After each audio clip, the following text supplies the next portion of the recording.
lobby. Let's all go to the lobby, lobby. Let's all go to the lobby to get ourselves a treat. Hello, horror hounds, and welcome to Now Slaying, an It's Lay's podcast production where we break down the latest and greatest in the world of horror. I'm your not-so-humble host, Colton. I'm Rowan. And today on the show, we're going to be reviewing The Boogeyman, which was released June 2nd, 2023, exclusively in theaters. Rowan, it's been a while since we've recorded an episode of Now Slaying, but we're going to start the show the same way we always do, gauging whether you were looking forward to The Boogeyman or not. I was looking forward to it as much as, I guess, it's always kind of exciting when you get a new horror movie. I'm always dubious when it's something kind of like as mainstream as this, kind of aimed at the PG crowd. They promoted the hell out of this. As someone that is in hardcore sports mode right now for like the last month with the NBA playoffs, they advertise this movie like at least 4 to 5 times every game. They show a trailer. They have the commentators talking about it, saying, the Boogeyman in the stands, Yeah, like it's been a wild promo time for horror movies in general. I think they kind of did the same campaign for Evil Dead Rise. But yeah, I'm always curious, another Stephen King property turned into a movie. Unfortunately, I don't think the batting average on these is in the pluses, but I'm always curious to see what people are going to do with them. What about yourself? Yeah, not really. At first, kind of like you said, this reeked of the quick and easy summer horror movie to me, something that was churned out without much thought to make a quick buck. But my expectations shifted slightly when I learned that Rob Savage was in the director's chair, because I actually really enjoyed Host, that Zoom screen horror movie that blew up a few years ago during the pandemic. And I thought Dashcam was okay, despite having some aggressively annoying elements with it. Did you see Dashcam or Host? Do you see either of those? So I didn't see Dashcam. Me and Exilia actually did watch Host when it came out on Shudder, okay. And I believe I had fond memories of it, and I think Exilia liked it as well, and it was pretty effective, that early pandemic paranoia, so. For sure. Yeah, so when I saw that he was directing The Boogeyman, and I also saw that this was getting some positive reviews from the horror community in general, as the release grew nearer, I would say my anticipation grew with it. Now, was that anticipation warranted? Well, before we get into that, I think we should kick it on over to the trailer. There's something in my room. Everyone knows the fear. Monster check complete. Sometimes it's nothing. Sometimes it's him. The Boogeyman. From the mind of Stephen King. I think it's been around forever. And producers of Stranger Things. Dad, you have to listen to me. Sweetheart, let me... The Boogeyman. Rated PG-13. Only in theaters June 2nd. What you just heard is from The Boogeyman, directed by Rob Savage and written by Mark Heyman, Scott Beck, and Brian Woods. And the story is as follows. Still reeling from the sudden death of their mother, high school student Sadie Harper and her younger sister Sawyer find themselves plagued by a supernatural entity that feeds on the suffering of its victims. For a chance at survival, the pair must convince their grieving father that this monster isn't merely a figment of their imagination before it's too late. Now, here on Now Slaying, we like to keep things relatively spoiler-free up front before getting into the more in-depth, spoiler-filled discussion. So, Rowan, what are your spoiler-free thoughts on The Boogeyman? Well, I thought this was an interesting movie to continue on with our conversations that we have had on the main episodes and this about just, newer movies of, I guess, this generation's obsession with trauma and grief. Grief? Yes. Yes. So I was very, I was like, yet another one that... we talked about it before. There's this feel of all these like recent movies. And I think we're getting our answer so far. No one is sick of these yet, or we're still churning them out. Yeah, from our audience last night, I think people are very much still into these movies. It was a very young audience, and to be fair, we went to the earlier 7 o'clock screening, yourself and I, and Willow and Trevor. But I think our audience was really into this, even though it is, like you said, it's one of those grief horror movies, so we probably got a solid 40 minutes of this where there's not much happening other than a bit of grief. Like I said, I think watching this, like, I think you're able to see it, it was definitely competent. Like I said, kind of, in what I was expecting. It kind of met my expectations of, this is aimed at like a PG-14 crowd, get them while they're young, get them into horror, I guess, get them into maybe Stephen King or something. And I guess kind of, I'm already going to start ranting. Oh no, already? Already. Kind of my issue with this, in general, is this is definitely not a spoiler because you've seen the commercial. Like, this is dealing with like, turning on the light, turning off the light, monster, the boogeyman in the dark. And it's just, this has been done so many other times, like in recent memory, and it's probably been done a little more effectively. We're not really like churning any new ground here. No, right after the movie, you mentioned Lights Out, weirdly enough, Yeah. which, I think that movie's from like 2014, or the short at least is probably around then. And even at that time when Lights Out came out, it wasn't really a novel idea. I mean, being afraid of the dark, I think, is synonymous with just the fear, like dating back to like our early human history. So, it's not exactly churning over new ground, as you'd say. And also, I think the kind of the murky color palette, or how dark the movie is, didn't really do it any favors either.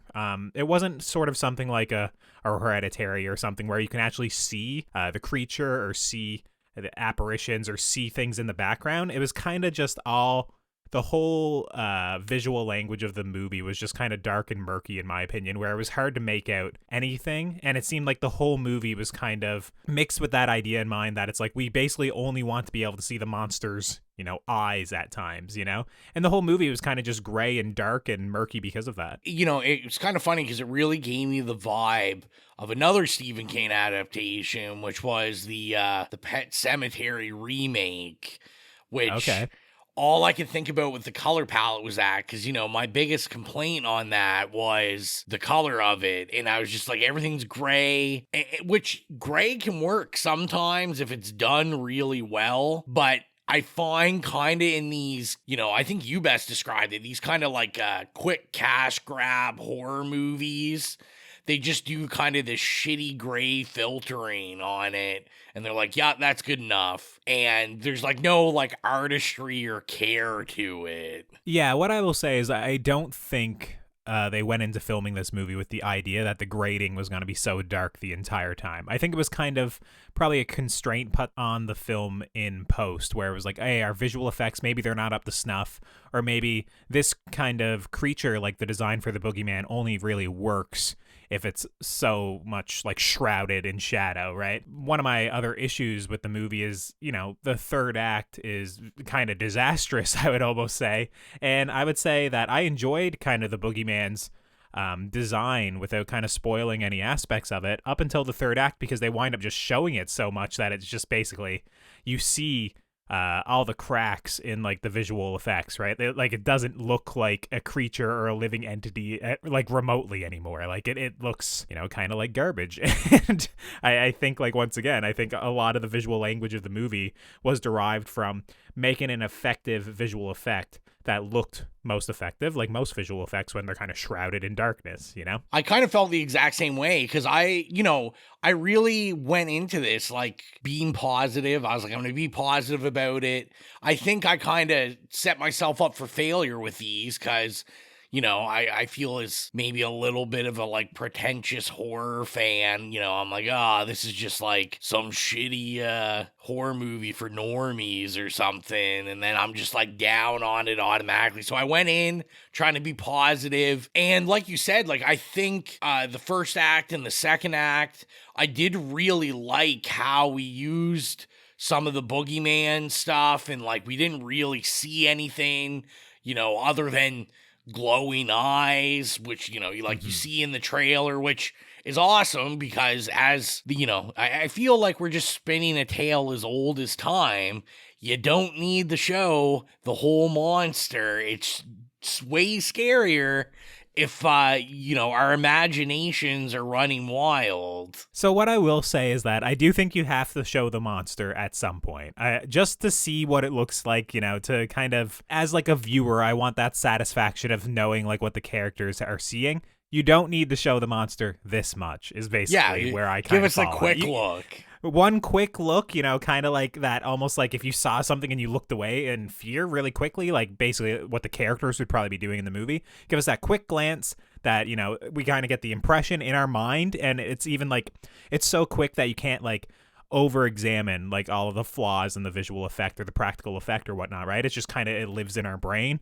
Whereas this movie definitely goes a little bit overboard with showing the monster in the third act. Kind of similar to something like in A Quiet Place or something like that, where, those movies are usually pretty good at hiding the monster, and then all of a sudden, they're all over the place in the third act. It reminded me a lot of A Quiet Place movies in that regard. But you kind of mentioned that you enjoyed a lot of the first two acts. And for myself, I think a lot of it kind of came down on the sister dynamic. I really liked the two sisters in this movie. I thought that they played really well off each other, and I really bought into their relationship.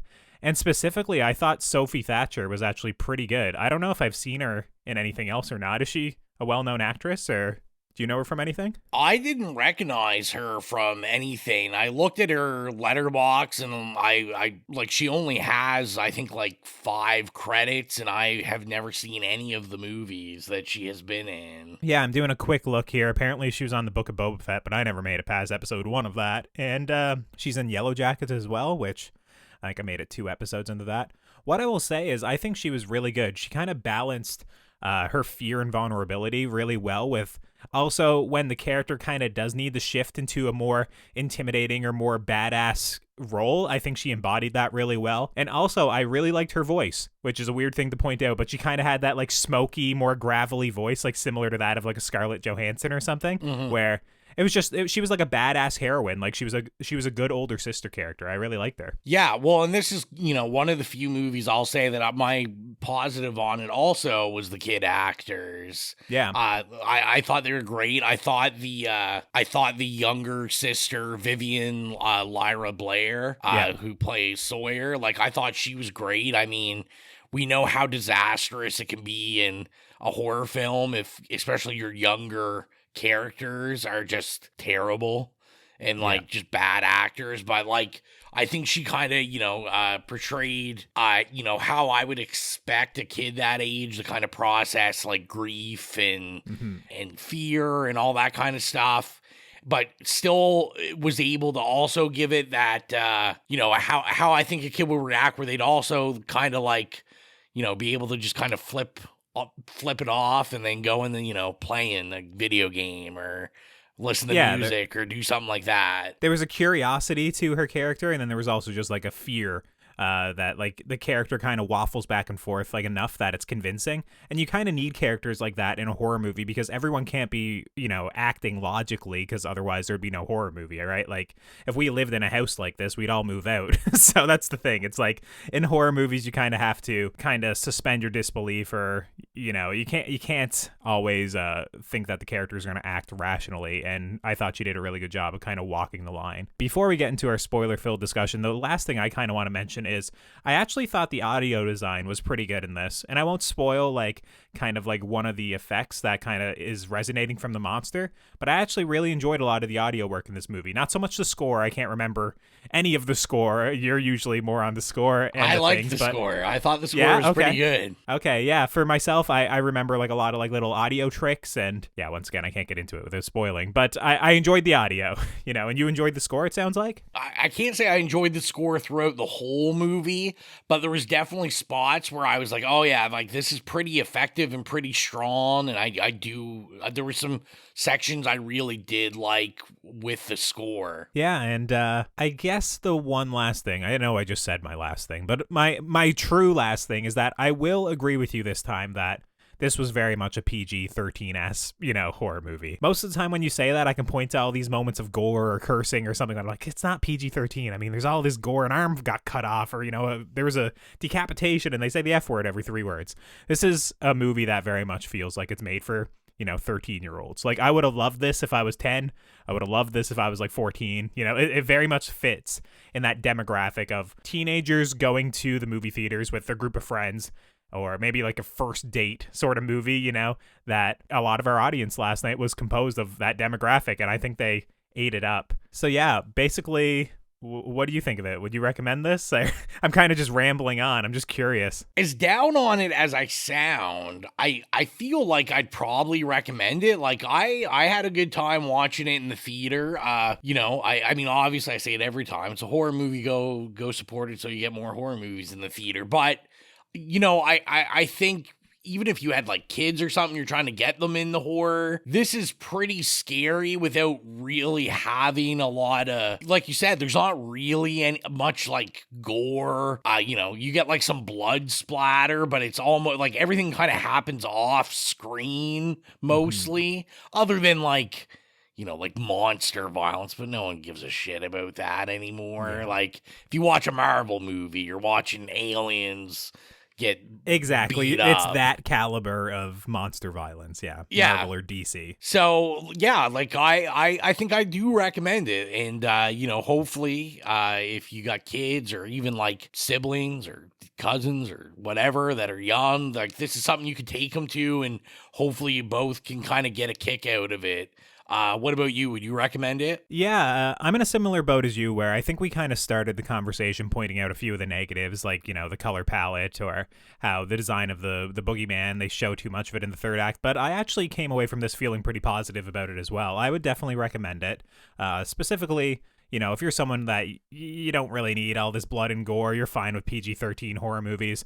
If you just want to see a good kind of like family story that relates to grief that we've probably all seen 100 times through movies like Smile or Relic, or some of these other quote-unquote elevated horror movies that aren't really so elevated. They're trying to be, but they're kind of in that general area of flirting with the idea of it. It's trying to do this. It's very much one of those horror movies that starts off with a jump scare, or a opening kill, and then it's 40 minutes of grief and counseling and whatnot and family dynamics, with the a scares kind of interspersed if it's nighttime, if it makes sense. So yeah, I'd recommend it. It's not like a wholehearted recommendation, but I think most people that listen to our show would probably enjoy it to some degree. So yeah, that's a recommendation from both of us, and I think it's time to cut to our spoiler discussion for The Boogeyman.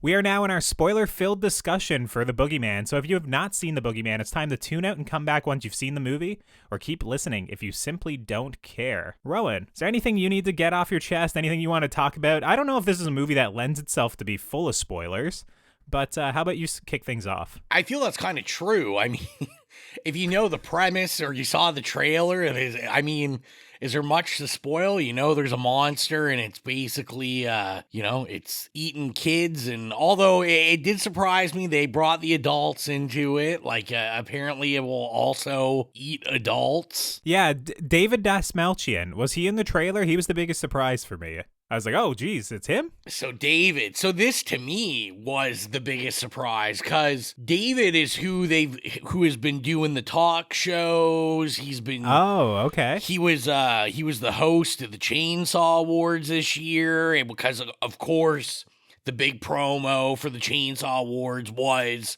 the Boogeyman. Oh, okay, I never knew. Yeah, he brought like exclusive clips to the Chainsaw Awards. Oh, wow. But they fully promoted this, that he was the star of this movie, which I fully expected. And, I kind of joked, on the way to the theater with Trevor and Willow, because they were, they're kind of like, who's in this? And I'm like, the guy from The Dark Knight. Even though he wants you to remember him from 8 million other horror movies, like, we all know he's just the guy from The Dark Knight. The one crazy guy. Crazy guy. But, so that actually was kind of a cool surprise. It was a little lesser effect, but, it's kind of like the Scream effect, where I went in and I was like expecting to be in this world with Lester, And then, basically Lester dies. Lester's dead, baby. And Lester's dead. and he's dead pretty quickly in this movie. Yeah, that's kind of the one wrench I guess I'd throw into the first 40 minutes are just about grief. Like, obviously, Lester shows up. He has this big monologue, essentially, about how his family died and, everyone believes he murdered them. And then, pretty quickly gets offed by the boogeyman or, commits suicide. It's kind of left ambiguous at a certain point in the movie. Then obviously it's the boogeyman. But he was a big surprise for me. So I'm surprised that they actually marketed it as such. It's interesting that it worked both ways, where I was kind of like, oh, I don't really know anybody in this movie. That off the top of my head, I thought it was a bunch of kind of nobodies. I think I've seen Chris Messina and stuff like that. I've recognized the father, but he wasn't good enough in this or good enough in probably anything else I've seen him in that to actually make much of an impression. So when David Dastmalchian showed up, I was like, oh shit, I know this guy is Polka Dot Man from, the Suicide Squad or whatever. Yeah, I thought it was interesting too. Like you said, we got to go see this with Trevor and Willow, and they actually read the story before we left. So I guess if anyone was interested, apparently it's only like a 10-page story in Stephen King's Night Shift book, his short story collection. And I thought it was kind of interesting because they explained, the short story to me. And then we went. And when we came out, it was kind of funny because they said, you know what?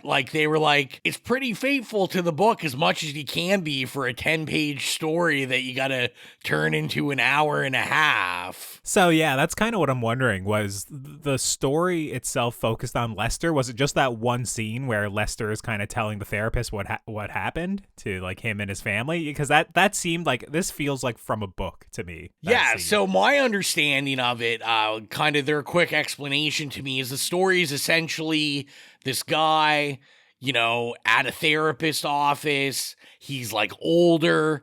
He's also super racist, and he's just kind of like a piece of shit. That part wasn't adapted. That part wasn't adapted. But basically, yeah, he in the book, I think they said that he had 3 kids, and the kids all died, and everyone thinks it was him, and he's trying to say, no, it was the boogeyman. And he basically just kind of very vaguely, it reenacts the story of the boogeyman. But they said, it's kind of left to, was it him or was it the boogeyman? And speaking of the boogeyman, Yes. I thought its abilities were pretty interesting in this movie.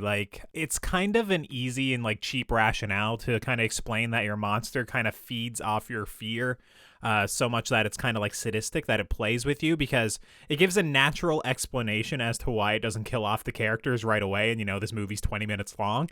It's essentially that, it feeds off your fear. So it just consistently keeps kind of building its own mythos and building, the scares, ratcheting up the tension.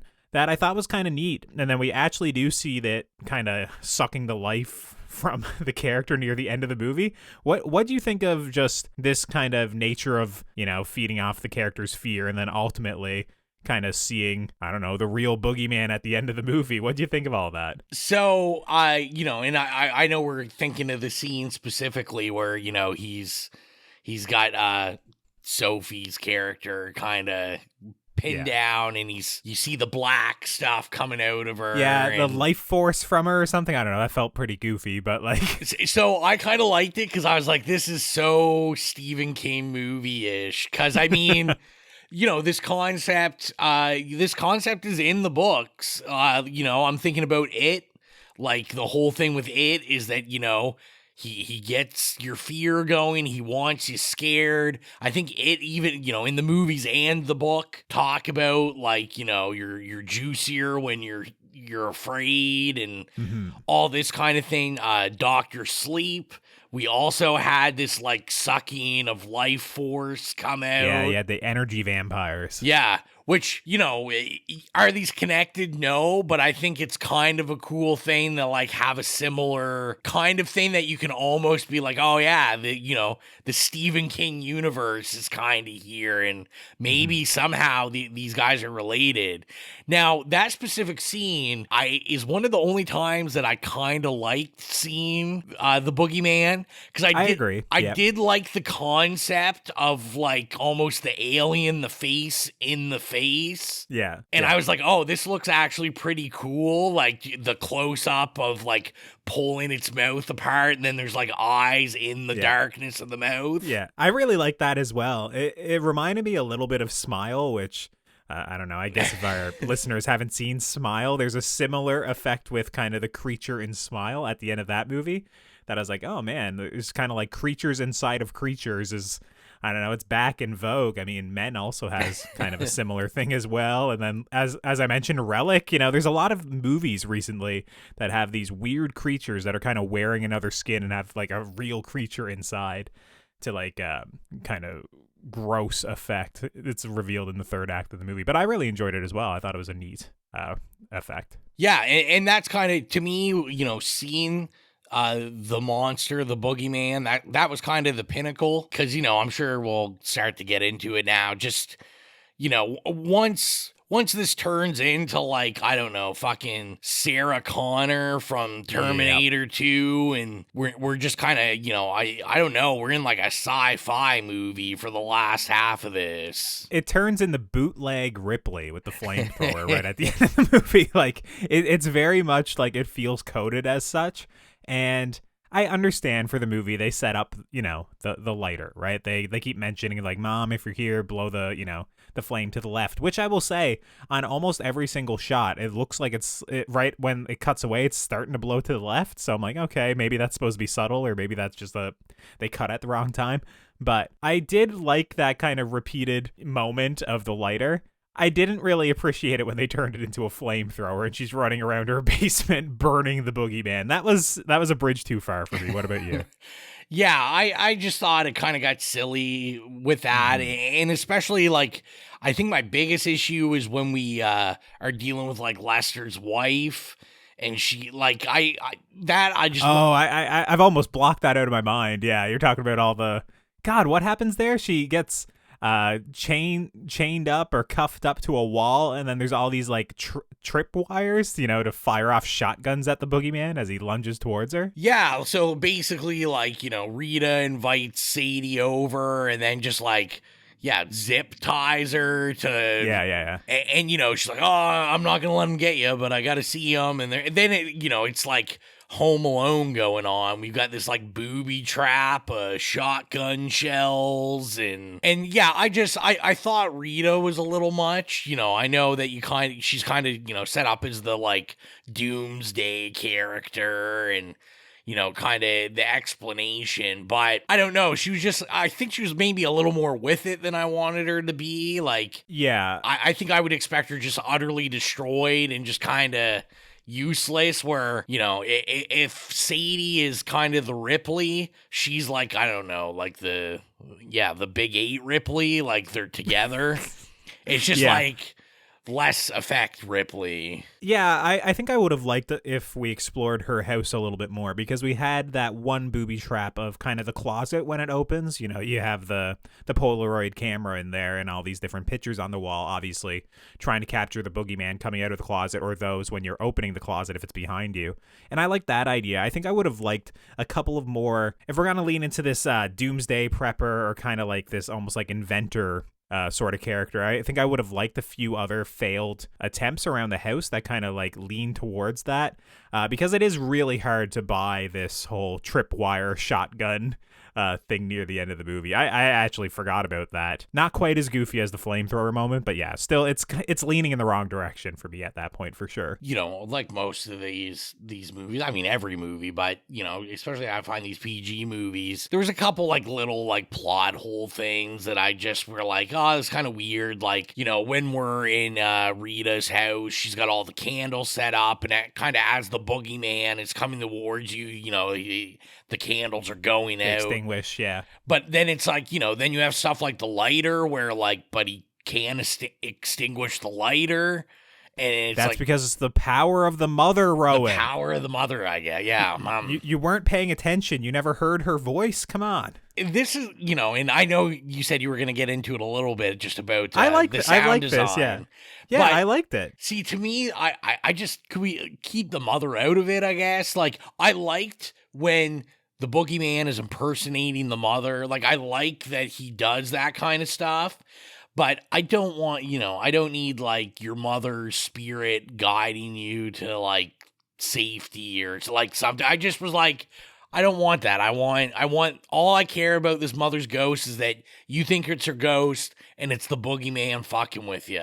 I want a little bit of cheese with it because this movie is one of those, like, in order for the ending to pay off, you need the family to kind of be together, and I'll agree, that there actually is an entity here. They're not gaslighting each other. It's not a figment of their imagination. So I need a little bit of cheese. I will admit that it went a little bit too far, but kind of the idea of the boogeyman using the mother's voice, I did like that. It kind of reminded me of a very much lesser form of the Nightmare Bear, obviously, from Annihilation, since we just covered that on the main show.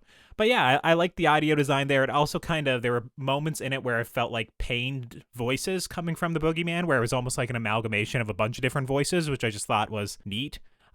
Especially since this character would have been really easy to do as just like, I don't know, almost similar to the Babadook in a way, just like something in a big trench coat with, with long arms and stuff, something that would live inside of a child's closet. So the fact that they went with this kind of alien sort of quasi-insect direction with weird powers and stuff, I was like, okay, it's something. It's different for sure. Yeah, no, I mean, definitely I do like the originality of it. I think maybe the reason maybe I'm so like kind to this movie in general is I can't really think of a good recent example of a movie that has felt so early 2000s in my life. It definitely feels like 2005 or 6 to me. Like, not necessarily early, but mid 2000s for me. Like, probably when the other Boogeyman came out.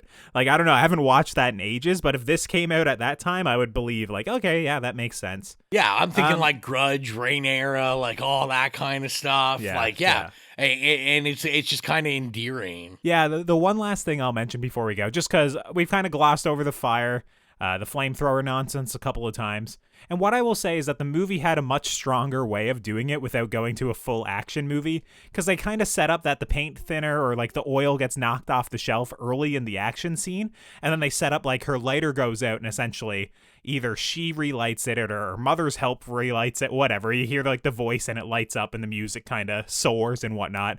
It should have been just like it lights up, she sees the trail and she just lights the trail.